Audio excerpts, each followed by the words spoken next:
প্রণাম মহারাজ। উম যখন অর্ণব মহারাজ ওই আ অংশগুলো ব্যাখ্যা করছিলেন, মানে প্রভু যীশু খ্রিস্টের জীবন এবং তার একটু বলবো একটু ছক ভাঙা যে মূল ব্যক্তিত্ব, ওইখানটাতে জানি না অনেক বিষয়েই মিলের কথা আপনিও একটু আগেই বললেন যে উম হয়তো গৌতম বুদ্ধের জীবন আচরণের সঙ্গে অনেক মিল পাওয়া যায়।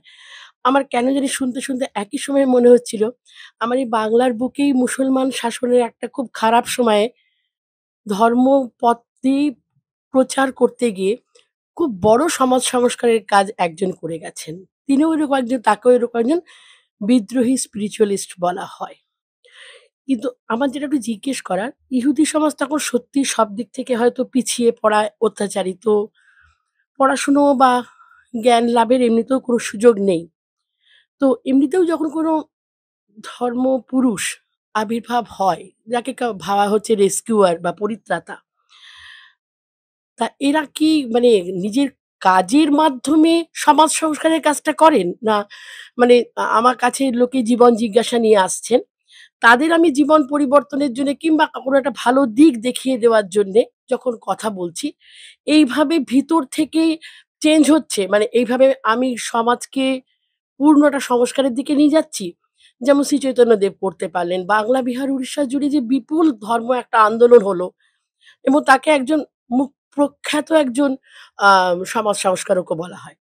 তেমন আমি একটু এটাই জানতে চাইছিলাম যে বিদ্রোহী এই ধর্মপুরুষদের মূল যে সমাজ সংস্কারের যে দিকটা, কাজের দিকটা, সেটা কিভাবে কাজটা করেন তারা? মানে আমি সমাজ সংস্কার করব, আমি পরিবর্তন করব এই চিন্তা থেকে করেন? নাকি না আমি এই হেরে যাওয়া বা একদম পিছিয়ে পড়া বা এই মুহূর্তে অত্যাচারিত আছে বা এই মুহূর্তে সব দিক থেকে ব্যাকওয়ার্ডই বলব। ব্যাকওয়ার্ড একটা জনজাতি থেকে আমি উঠে এসছি। আমি চেষ্টা করব এদের জীবনকে একটা ঠিক দিকে নিয়ে যেতে। এইভাবে ধর্ম পরিবর্তন হয় বা একটা সমাজকে পরিবর্তনের চেষ্টা করা হয়। এই প্রশ্নটা বহু আয়ামী প্রশ্ন। প্রথম কথা আমি এই ক্ষেত্রে বলবো, দেখুন,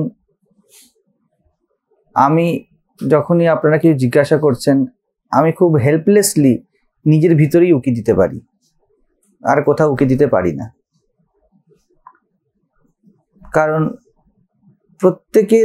প্রত্যেক মহাপুরুষ সন্ত যারা এসেছেন তাদের এক একটা বডি মাইন্ডের প্যাটার্ন থাকে, প্রকৃতি হিসাবে, সময় হিসাবে এক একটা পারপাস থাকে। আমি মনে করি, হ্যাঁ, ইটস মাই কনসেপ্ট, এটা তারা জানেন না। কেউ ডেলিবারেটলি সমাজ সংস্কারক হয়েছে এরকম আধ্যাত্মিক জগতে যদি আমি ভিতরে উঁকি মারি, আমার মনে হয় না ওই সত্তাকে খুঁজে পাওয়া যায়। প্রথমে দেখুন, যে কোনো প্রথম সিদ্ধান্ত, কিছু দিতে গেলে আগে ভরতে হয়, ঠিক? এবার এখানে ডিলেমাটা কি? ভরে গেলে কে দেবে, কাকে দেবে? আপনার কলসি, জলের কলসি যতক্ষণ না ভরা আছে, আপনার মধ্যে একটা খামতি থাকবে যে আমাকে এখনো পৌঁছাতে হবে, আমাকে এখনো ভরতে হবে। তো আপনি আপনার জলের কলসি ভরাতে চাইবেন, ধরুন পেট ভরাতে চাইবেন, ঠিক আছে, ছুটছেন খাবার, আরো সুবিধা হয় বুঝতে। খুব খিদে পেয়েছে, আস্তে আস্তে খাবার ভরছে, এবার পেট ভরে ঢেকুর উঠলো, এবার কে ছুটতে পারবেন? তো খাবার আগে আপনি কি করলেন? নিজের জন্য ছুটলেন, খাবার পরে আর ছুটের ইচ্ছাই নেই। তো বিষয়টি আমার মনে হয় মনোজগতেও তাই। ব্যক্তি যত পূর্ণ হয়, যত সে ভরতে থাকে, তার মধ্যে কোনো রকম ইচ্ছা কমতে থাকে, জাস্ট কজলেসলি তারা অবস্থান করে। তাদের যে প্রপার কেন্দ্রীয় আন্ডারস্ট্যান্ডিং, আমার মনে হয় এই যে ভগবান যিশুর কথা একটু আলোচনা করলাম যে মি আর my heavenly father is one, এই যে কথাটা উনি বলে গেলেন, এই যে ওয়াননেসের কথা বললেন, তাই যদি হয়ে যায় তাহলে উনি আর কি সংস্কার করবেন? স্বর্গস্থ পিতাই তো নিয়ন্ত্রণ কর্তা। তাই যা কিছু ঘটছে, কালকে আমরা বিজ্ঞান ভৈরবতন্ত্র একটু আলোচনা করলাম, সম্ভবত কত সূত্র হলো, 105, 6, 7, 6 নম্বরে আমরা আলোচনা করলাম, যদি ঈশ্বর সবকিছুর কর্তা হয় তাহলে হোয়াট এভার যা কিছু চলছে তিনিই করছেন। এই আন্ডারস্ট্যান্ডিং না আসলে ভিতর পূর্ণ হয় না, শান্ত হয় না। আর এটা যদি এসে যায় তাহলে কি সংস্কার করব, কাকে সংস্কার করব? নিসর্গোত্তমজি কথাটা বলেন না, আমি দেখছি না কোনো অপূর্ণতা। ওনাকে জিজ্ঞেস করলে আপনার মনে হয় না মঠ করুন, আশ্রম করুন, সমাজ সংস্কার করুন, কিছু করুন জগতের জন্য? উনি বললেন আমি দেখছি সবকিছু পূর্ণই আছে, আমি কি সংস্কার করব? শ্রীরামকৃষ্ণের মধ্যেও দেখা যায় উনি বারবার কথাটি বলছেন, নাহং নাহং তুহু তুহু। কেউ এসে বলছে কিছু করতে হবে, এটা ব্যক্তি সত্তা। উনি বলছেন আমি কি করব? তার মানে কিছু খামতি আছে নাকি এই প্রকৃতিতে? যে ঈশ্বর এই পুরো জগৎ চালাচ্ছে সেই ঈশ্বর আমাকেও চালাচ্ছে। যদি দেখি আমাতে খামতি নেই তাহলে জগতে খামতি কি করে আছে? যা আপনি হয়ে আছেন তা দেখবেন, যে পূর্ণ সে পূর্ণই দেখবে, আর যে খণ্ড সে খণ্ডই দেখবে। যে খণ্ড আছে সে কি করে হেল্প করবে, আর যে পূর্ণ আছে সে কাকে হেল্প করবে? ইট হ্যাপেন, হয়ে যায়। কৃষ্ণ প্রেমে প্রেমের বন্যা ঘটে, নদী বয়ে যায়, নদী বন্যা আনে না, বন্যা হয়ে যায়। মেঘ ভারী হয়, ও বৃষ্টি আনে না, বৃষ্টি হয়ে যায়। সূর্য দিকে পৃথিবী ঘোরে, সূর্য রশ্মি দেয় না, হয়ে যায়। কোনো এক সমাজের প্রয়োজনীয় এক চৈতন্যকে জন্ম দেয়, ওটা পুরো কালেকটিভ নিড। পুরো প্রকৃতি চাইছে এই সময় কোনো একাধিক 1 ডজন 5 ডজন 10 ডজন 1 কোটি মানুষের মাধ্যমে কিছু একটা ট্রান্সফরমেশন ঘটুক, কেউ তার মাধ্যম হয়ে যায়। আমার সময় আলোচনায় বলেছি শিষ্যের ধর্ম আর গুরুর ধর্ম এক নয়, মনে পড়ছে?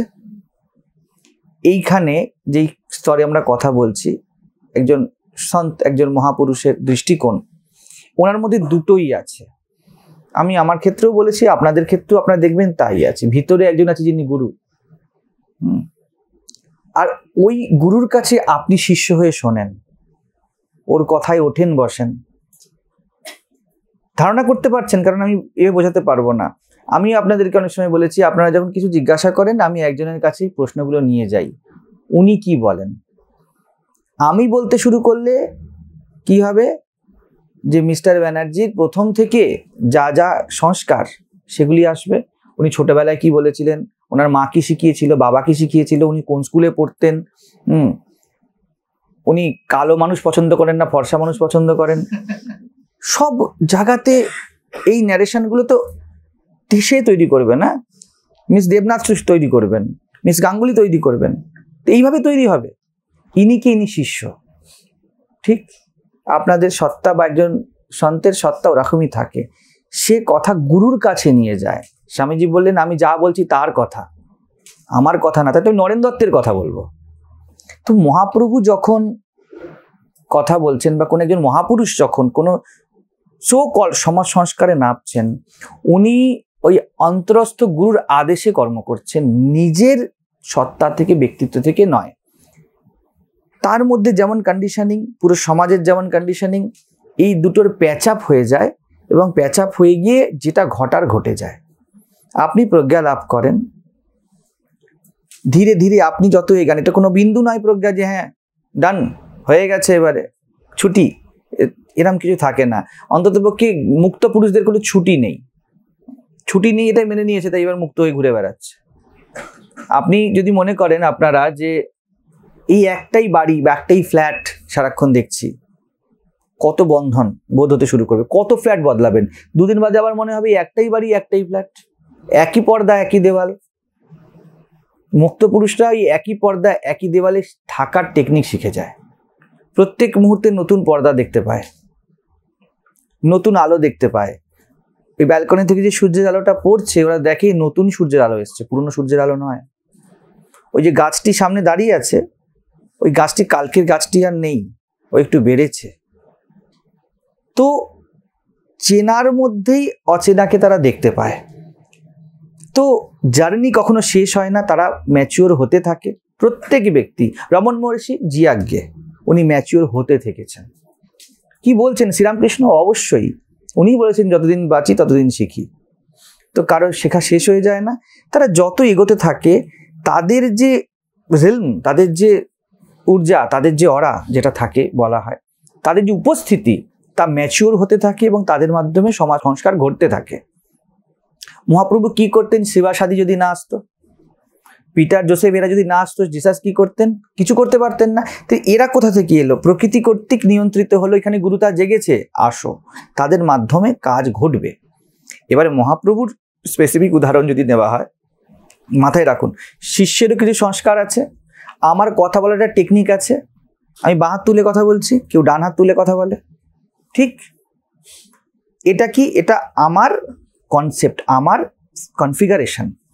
এর মাধ্যমে সেই নির্গুণ কথা বলবে। তো মহাপ্রভুর ব্যক্তিত্বের মধ্যে বা জিসাসের ব্যক্তিত্বের মধ্যে যদি রিবেলিয়ান নেচার থাকে, উনি রিবেল করছেন না, ওই গুরুতা ওই রিবেলিয়ান নেচারের মধ্যে দিয়ে শো হচ্ছে। বোঝা যাচ্ছে?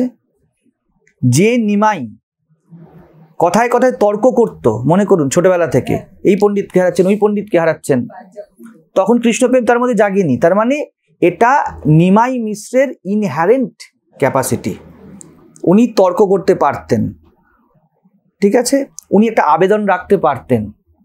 শ্রীরামকৃষ্ণের মধ্যেও ছিল একটা প্রেমের ভাব ছিল, তিনি ওটা করতে পারতেন। স্বামীজির মধ্যে একটা যুক্তির ভাব ছিল, জিসাসের মধ্যেও সেরকম কিছু ছিল, হ্যাঁ, মোহাম্মদের মধ্যে কিছু ছিল। তো এই যে স্ট্রাকচারটা, এই স্ট্রাকচারের মধ্যে দিয়ে ওই যে জীবনের ফাইনাল নির্গুণ সিদ্ধান্ত তা বেরিয়ে আসে।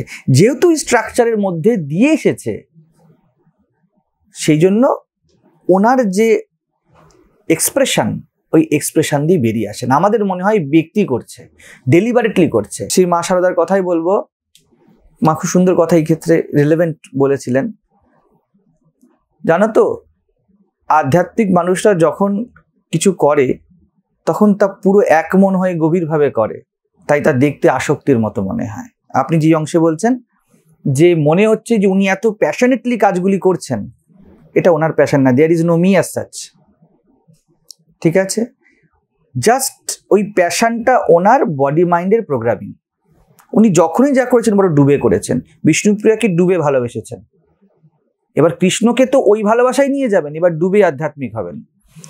ওই ব্যক্তি গিয়ে উড়িষ্যার রাজার সামনে কোনো বক্তব্য রাখছেন, তাহলে ওই প্যাশনেটলি রাখবেন। তো এই প্যাশনটা ওনার শরীর মনের আছে, এবং ওই নির্গুণ সিদ্ধান্ত থ্রু প্যাশন শো হচ্ছে। শ্রীরামকৃষ্ণ এটা বলছেন, মা আমি কি বলি না তুই বলিস, আমি খাই না তুই খাস। রামপ্রসাদের গানও আছে না, যে কিছু দিলে না, পেলে না, নিলে না, খেলে না, সে দোষ কি আমারই। মানে রামপ্রসাদ বলছে আমার দ্বারা তো কিছু বিশেষ ঘটলো না। রামপ্রসাদ তো ভ্যারান্ডা বাজাতে বাজাতে এদিক ওদিক চলে যাননি যে শোনো শোনো শোনো, কিছু বলেননি। একটা কুড়ে ঘরের মধ্যে 4টে গান লিখে চলে গেলেন।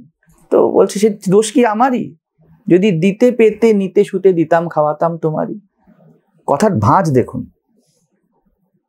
আমার থ্রু হবে, কিন্তু যদি তুমি দিতে পেতে। কালকে আমি বলছিলাম না, সুপারভাইজার সব কাজ করছে কিন্তু ওর কোনো ক্ষমতা আছে, কিন্তু সুপারভাইজার যখন কথা বলবে সে হয়তো খৈনি খায়, তাহলে সেরকমভাবে কি করবে সে?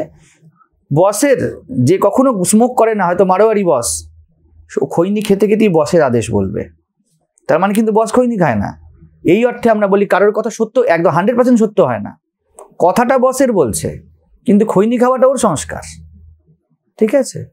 কিন্তু মহাপুরুষদের ক্ষেত্রে কি হয়ে যায়, যেটা আমরা সমাজ সংস্কার বলছি, এরকম ভালো মন্দ সব মিশিয়েও তারা এত হারমোনিয়াস ওয়েতে জীবনের সাথে থাকে, তাদের ওই ভালো মন্দ সবকিছু জগতে একটা শিক্ষার মতো হয়ে যায়।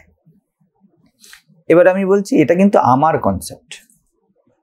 আপনি প্রশ্ন করলেন বা আপনাদের কাছে জিজ্ঞাসা এলো, আমি ড্রাইভ দিলাম, যেটা পেলাম বেরিয়ে এনে বলে দিলাম। There can be multiple of otherwise, আমার কিন্তু কিছু বলার নেই সেই ক্ষেত্রে, ঠিক আছে?